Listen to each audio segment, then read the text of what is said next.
going to be talking about in a few weeks. This MABP is mean arterial blood pressure. And CO is cardiac output. PPR is total peripheral resistance. So, mean arterial blood pressure is the product of cardiac output. That's how much blood is being pumped out of your heart every minute.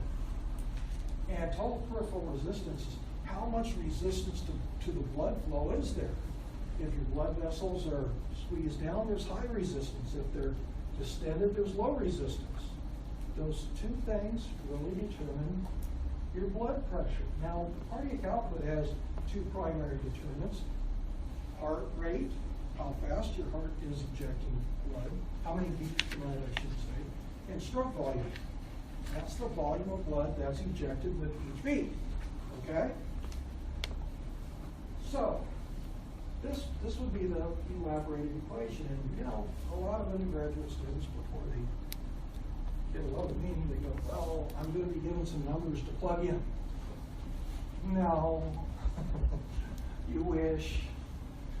Really, what I want people to understand is look at these elements. Look at the elements in this equation. What controls those elements? Well, the sympathetic nervous system regulates heart rate. Contractility and preload, you might know and might remember or not, regulates stroke volume. Arterial vasoconstriction regulates total peripheral resistance. Well, what regulates those things? Well, turns out beta 1 adrenergic receptors regulate heart rate. Beta 1 adrenergic receptors on ventricular myocytes regulate contractility.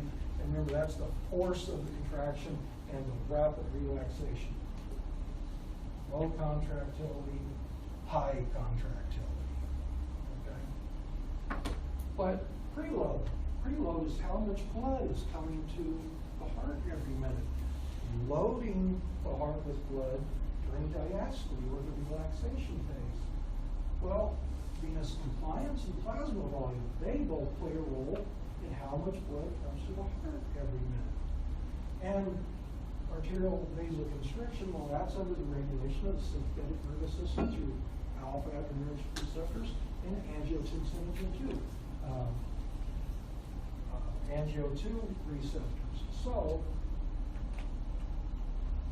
this equation, if when you look at the elements and what controls the elements, tell you a lot about regulation of blood pressure. And this is when I teach CE courses, and I'll be using this, but this last thing I was doing was teaching continuing education courses to dentists. And you know, I use this to help them understand drug management of hypertension. And for example, one of the first drugs given in hypertension are diuretics. Where does it affect this equation? Well, it affects right here. So it affects this, so it'll affect that, so it'll affect that. How about beta blockers? Well, beta blockers are wider acting. They're going to impact here, decrease release of renal, doesn't decrease contractility, doesn't decrease heart rate, blood pressure goes down. So if you understand fine mechanisms, if you, when given an equation, understand what those elements mean and what they do for us, understanding things like drug management, it becomes much simpler. So I won't, in most cases, just be giving you something, okay, total peripheral resistance is this, and heart rate's that. What's stroke volume? And well, I need to give you the blood pressure too. No. I'm more interested in some physiologic scenario that something has happened to cause a rapid decrease in blood volume, so there's a rapid decrease in blood load, preload on the heart. What does that do to blood pressure instantaneously? Okay? If you have any questions? Okay, ACE inhibitors there, angiotensin 2 receptor blockers there, aldosterone receptors there. So, I mean, this goes on and on and on. There are many different classes of drugs for hypertension. And now I do give you all these. You'll see these later. There'll be an online handout for when we get to cardiovascular physiology. There's a lot of things you can do with that one equation. It's just not for plugging numbers. It's for understanding deeper things. And it makes life a lot simpler when you think of equations that way. There's a lot of things fall into place. Other things is graphs. Most students, 40%. Well, I really can't say most. I'd say maybe 40%. Okay, bosses do this, and now I'm start telling you. Okay. But most people look at that. It's easy to remember the shape of the graph. And I'm going to be telling you over and over and over again, oh, don't remember this 2 paragraphs of text. Think how those 2 paragraphs explains the shape of the graph and learn how to read the graph. Because when you're taking an exam, when you read the STEM, I'll be suggesting to you, draw on every equation in the graph you can think of that refers to it before you start even looking at the photos. Because you'll be ready and loaded. And you'll go, oh, okay, this is, let's say this is a pulmonary compliance curve. Which that could be, because it's shaped that way. There's a low compliance area here, a high compliance area here, a low compliance area here. You'll find out those things are important. Here we have this same curve with 2 other curves. This is what you would see. If this is pulmonary compliance, this is what you might see with somebody with restricted lung disease. This is what you might see with somebody with advanced emphysema. And just by jotting those down, it'll take you 2 or 3 seconds to jot that down. If you know how to read graphs, you'll go, okay, you can ask me all sorts of questions. All I have to do is answer like this. And it works. It works. So it doesn't work if you just look at your notes and go, okay, I remember that. Practice writing them out, writing them out, writing them out. And you know, these graphs all say very important things that, yeah, you can remember 2 paragraphs of information with just go, okay, this graph looks this way because you're home. Okay, yeah, I put this in because I do physiology after biochemical students. I normally teach over at UNMC. But in biochem, we learned that all metabolic pathways are linked and independent. So if you have dysfunction in one pathway, it either leads to the compensation or dysfunction in other pathways. If this pathway is turned off, there might be a co-parallel one that is then activated, or it might lead to dysfunction down the line. Same thing in physiology. All of our organs, all of our systems, they're all linked together. And very often, for example, if you have some respiratory impairment, the respiratory system and the renal system work hand in hand in regulating your extracellular pH. If your respiratory system is for some reason, let's say there's a disease process, or usually it's trauma, it can't regulate its part of acid-base homeostasis. Your kidneys will try to compensate, and vice versa, but oftentimes it's, you might have some compensation in one area, but you might have dysfunction in another, because all these things are linked together, and it's that linkage is really what's so important for understanding. So in this first section, really what we're going to be talking about is we're going to just look at an introduction to physiology and homeostasis, and we've been hearing about physiology and homeostasis forever. Then we'll turn our attention to membrane dynamics, structure, function, and membrane signal transduction. And depending on the state you grew up in, either learned about membranes in 3rd grade or 4th grade, first time. So you've been hearing about membranes, and we're up to here with membranes. Well, you're going to get just a little bit more, because we're going to talk about things going across them. Sometimes molecules have to get across the membrane, sometimes it's just information. And it turns out that could be drugs going across that membrane. There's a lot of drugs that are used that increase or stop membrane signal transduction. So we'll very quickly look at the structural part of membranes and what can go across, what can't. And if some if there's information that needs to get across, how do we have membrane signal transduction processes to get that information across?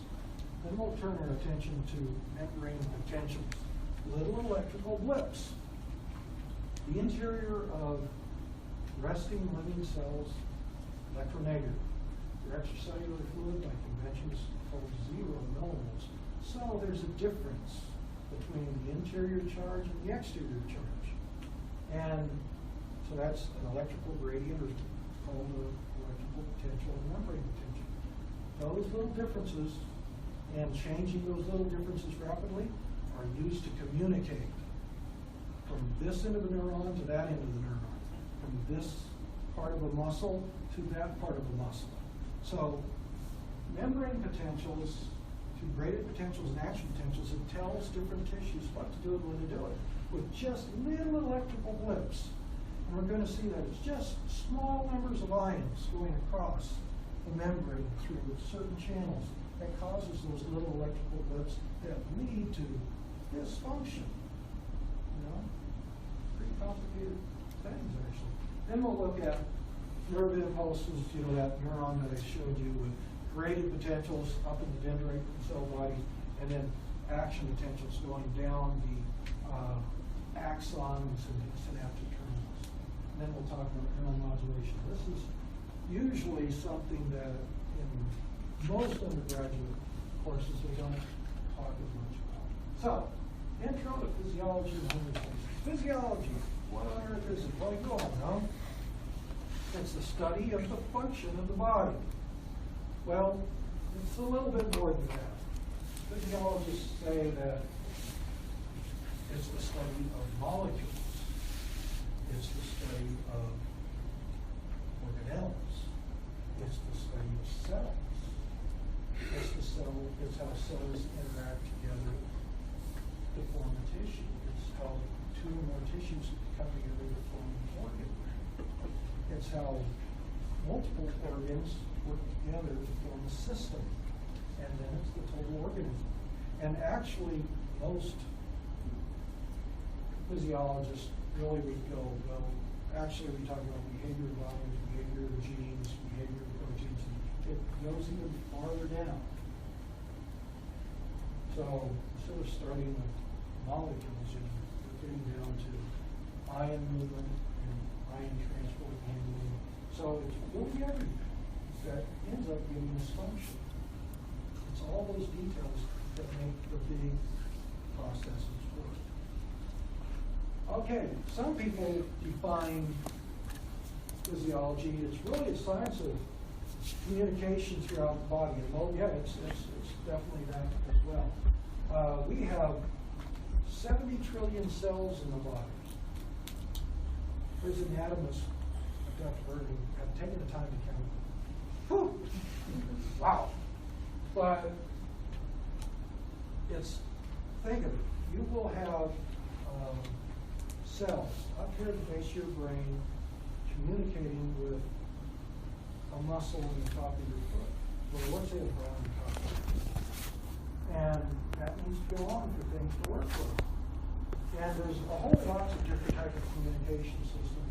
Nervous communication, you all know that, you know, a neuron running from one place to synapse with another neuron, or a gland, or a muscle, be it skeletal, cardiac, or smooth. You know, that's getting information from here to there. So, yes, we have neural communication in the body, but the body only reserves neural communication for those things where you need to have rapid, targeted information getting from point A to point B. Why? Nerves take up a lot of space. Nerves take a lot of energy to build and maintain. So those things that you need, rapid information input and rapid motor output, such as vision. If a baseball's coming at me, I want to see it. I want my sensory nervous system to go, uh-oh, coming at my head. I want my motor nervous system to move me away from it or put my hand up to catch it. Okay? So there are things like hearing, vision, touch, so many sensations that we want the information pretty quickly. So we use nervous system communication. Neural communication Well, this is, imagine of all these fluid compartments in the body. And humoral communication is you put some information molecule into this fluid, and it's going to, maybe it might go through the bloodstream, that's humoral communication. It might just go from this cell to that cell. That's a form of humoral communication. It might actually go from this cell, be secreted by this cell, and come back and bind a receptor on the very same cell. That is a form of humoral communication. It's going through the liquid, the fluid compartments of the body. And I'm going to give you a sheet, and cell-to-cell communication, cells link together, they talk to one another. I'm going to give you a sheet that very simply describes, with humoral communication, there's exocrine glands, there's endocrine glands, and with humoral communication you have telocrine, that's molecules traveling long distance. You have paracrine communication, that's one cell releasing a molecule to signal something to a neighboring cell in the local environment. Autocrine communication, well, that's a cell releasing a signaling molecule that binds to a receptor on the very same cell. So it's self-stimulating or self-regulating. Juxtacrine communication, once again I'll give you a one-page, very simple illustration on this. Juxtacrine is one protein molecule from one cell linking to a protein molecule on another cell, and that allows communication to go back and forth between the two cells. Juxtacrine. And then gap junctions. There we have cells that literally have fusion points. And there can be cell-to-cell communication through those fusions, those local fusion points. So physiology is study of function, it's study of the communication systems. You can't leave out homeostasis. Physiology is the study of homeostasis.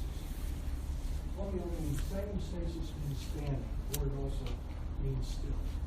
So it means same standing, standing still. Keeping something just right. Not too hot, not too low. Homeostasis is like, well, I'm dating myself. How many of you have actually heard about the childhood story, Goldilocks and the Three Bears? Okay. Well, the porridge, too hot, too cold, just right. Okay. Then, too hard, too soft, just right. Well, that's what homeostasis is. When things are just right. It's too hard, let's get it back down to normal. It's too soft, let's get it back up to normal. I just always thought Goldilocks was pretty high maintenance. But anyway, so homeostasis, it requires these things above. It requires integrated communication and function. And what is it? It's the dynamic drive to achieve a constant internal environment, or as originally defined as an internal milieu. And what on earth is a milieu? The internal milieu is actually the extracellular fluid. And what's going on in the extracellular fluid? So this internal environment, well, let me just get to the next pass, is really the extracellular composition. What ions do you have there? What proteins do you have there? What's the volume of your extracellular fluid? What's the pressure of your extracellular fluid? What's the temperature? What's the pH? There's literally more than 200 different things in the extracellular fluid that the body tries to keep in certain levels. Not too high, not too low. So when you hear internal environment, this is where you kind of have to do a little mental gymnastics. You're actually talking about extracellular fluid. This is the fluid that bathes all the 70 trillion cells in your body. Okay? So it's the environment surrounding cells. So you have a homeostatic drive to keep all these different control factors just right. Now, the extracellular environment in the liver is different than the extracellular environment in the kidney, which is different than the extracellular environment and the skeletal muscle. So there are local environment differences because different tissues, different organs have very specific needs and functions. So don't think it's exactly the same everywhere. There are fine differences in areas throughout the body. Not much, but they are important. So this, here I'm talking about extracellular fluid. So this brings us to the topic of fluid compartment. So if there's extracellular fluid, guess what? There's intracellular fluid. So extracellular fluid is all the fluid that is outside of the cell. So there's fluid here in the tissue that's between these cells, and there's fluid in the blood vessels that's between cells. Okay? And that's extracellular fluid. And the extracellular fluid, that's where classic homeostasis takes place. Now, this also means that there's fluid inside of cells too. That would be intracellular fluid. And there's a lot of different things in clinical medicine where you need to know something about a person's fluid compartments. So let's start thinking about the size of these fluid compartments. And we're going to see that these fluid compartments, later on in the semester you'll see that they can become dysregulated by a number of different pathological events. So you kind of need to know what's normal to recognize what's abnormal, and then understand how you start treating that abnormal to get it closer to normal. So, in a typical healthy person, approximately 60% of your body weight is accounted for by water. So let's say we have a 70 kilogram person, male or female, it doesn't make any difference. 60% of that person's body weight would be water. So you take 70 kilogram person, multiply it times 0.6, and it gives us 42. Well, 1 liter of water equals 1 kilogram. That's why this works. So a typical healthy 70 kilogram person would have approximately 42 liters of water in the body. I'm sure you've seen this before. Now, it turns out 2/3 of that total body water is inside cells. 2/3 of it. So that means there's a remaining 1/3. 1/3 is found here, outside of the cells, between cells. So fluid outside of the cells, that's 1/3 of the total body water. Okay? Now we can break down the extracellular fluid a little bit more. The fluid that's inside the bloodstream, not in the cell, that is called plasma. That's the liquid fraction of blood. And then the fluid that is in between cells in the tissue, that's called interstitial fluid. Interstitial fluid. It's sometimes called tissue fluid. So do write a note to yourself that interstitial fluid is often referred to as tissue fluid. So extracellular fluid is made up of interstitial fluid and plasma. Now there's paracellular fluid and fluid in the organs are derived, but they're very, very small amounts, so that's just not very common. So homeostasis is taking place in here, because what goes on out here helps regulate what's going on inside the cell. So let's kind of look at an example of this. So if we have a 70, so this is an estimate for a 70 kilogram person. Once again, it's just an estimate. There are clinical means, those of you that worked in clinical medicine in different capacities, you know that there are times that we actually have to get a real number. But right now we're going to just look at the estimates. So if you take a 70 kilogram person, yes, 42 liters, that would be approximately 42 liters of water in that person. They account for 60% of body weight. 2/3 of that is found inside the cells. So what's 2/3 of 20? What's 2/3 of 42? It's 28. So for the extracellular fluid compartment, it's 1/3 of 42. Well, that's 14. And then if you break down extracellular fluid. It'd be about 3 liters of that in plasma, 11 liters in the interstitial fluid. So this is a pretty good thing to remember. Of total body water, about 2/3 inside the cell, 1/3 outside the cell.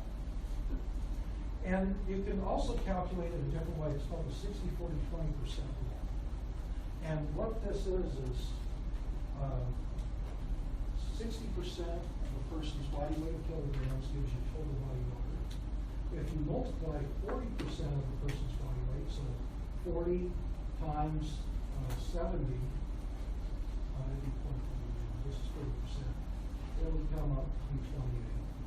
If you multiply 0.2 times 70, you go up to 14. So it's the same thing. When you go 2/3, 1/3, and you go, because think about this. 40 is 2/3 of 60, and 20 is 1/3 of 60. So different people have learned it different ways. Now, there are impacts where these estimates don't work as well.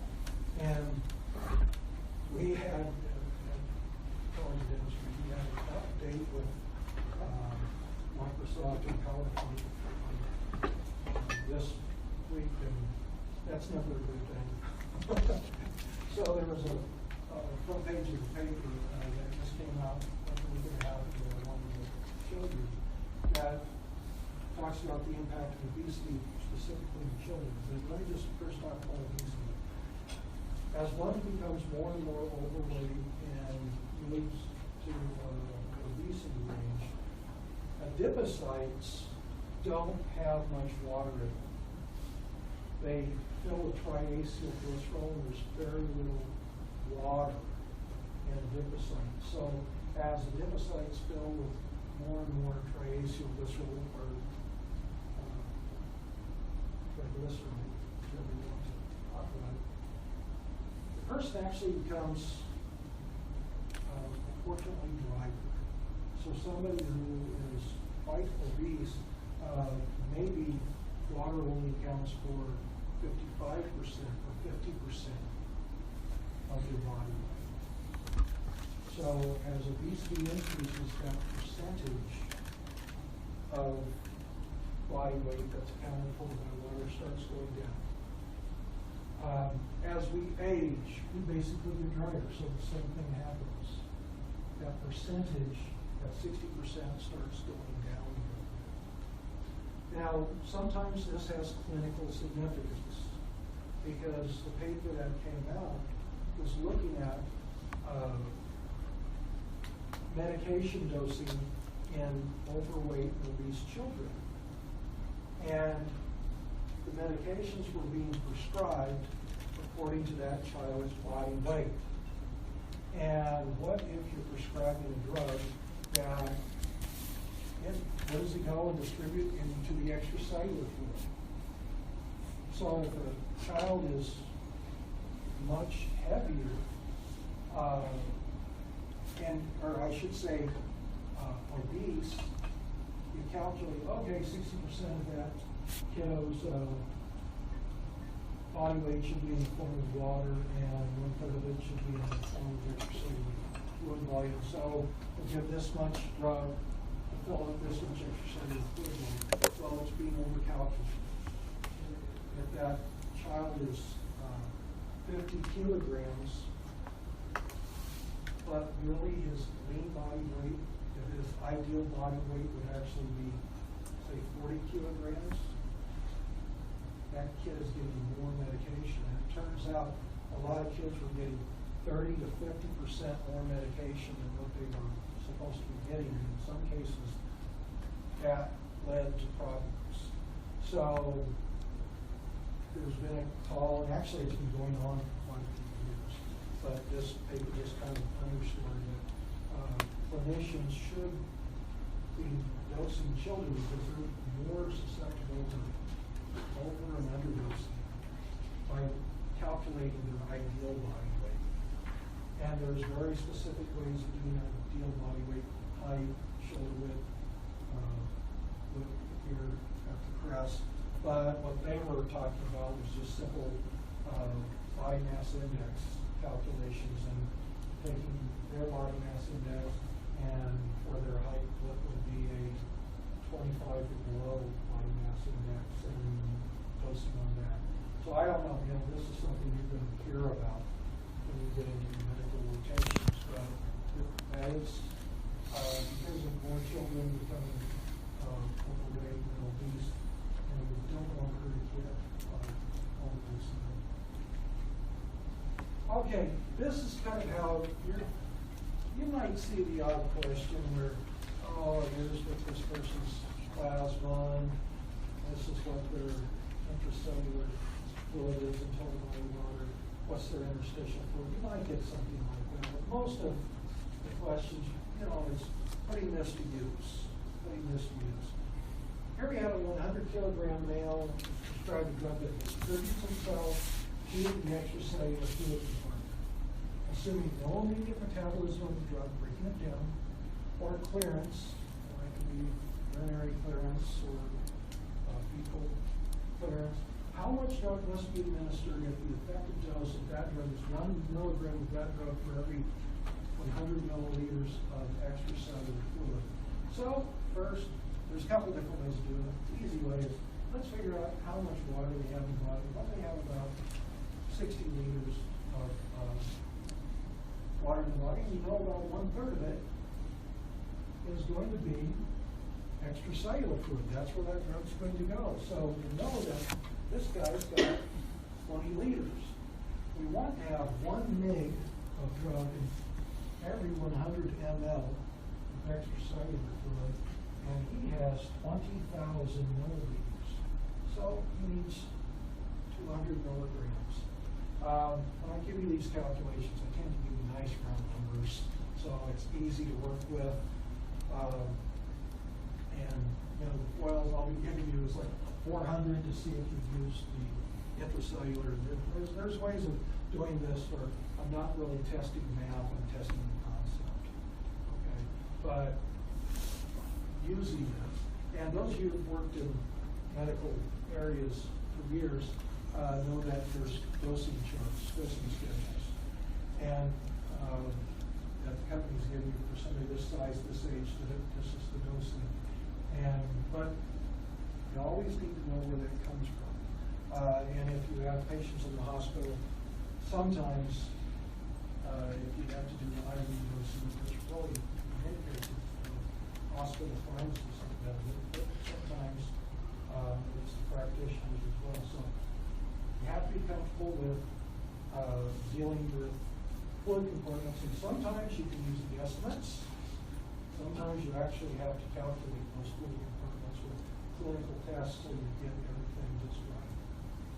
So the last thing I really want to leave you with is out here in the extracellular fluid, we have hundreds of factors that are homeostatically controlled. Hundreds of different things, the pH, pressure, the volume of the extracellular fluid compartment, the osmolarity, glucose, all the different amino acids regulated. Certain amounts of fatty acids, not too much, not too little. Sodium, potassium, calcium, phosphate, oxygen, CO2, and the list goes on and on and on.